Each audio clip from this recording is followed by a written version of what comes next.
আসসালামু আলাইকুম বন্ধুগণ, আশা করি সকলেই ভালো আছেন। আপনাদের দয়ায় আমিও ভালো আছি। অনেকদিন ধরে ঘোরাঘুরি করা হয় না, তাই দুই বন্ধু ভাবলাম আজকে ঘুরতে যাবো। যেই ভাবা সেই কাজ, চলে গেলাম দুজনে মিলে নবীনগরে।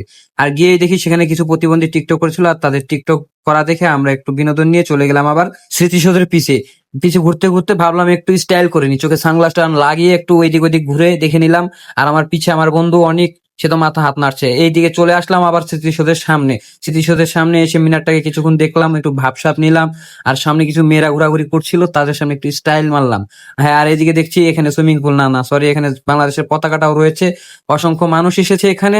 আপনারা দেখতেই পাচ্ছেন এখানে কিছু প্রতিবন্ধী, সরি না প্রতিবন্ধী না, ক্যামেরাম্যানরা ছবি তুলতে চাইলে আপনারা তুলতে পারেন। এভাবে জোড়া বেঁধে আসবেন, এখানে বাচ্চা নিয়ে আসবেন, সবাই সামাজিক ভাবে চলাফেরা করতে পারবেন। হ্যাঁ, এখানে ঢুকতে কোনো টিকিট লাগে না, এখানে যে কেউ ঢুকে পড়তে পারে।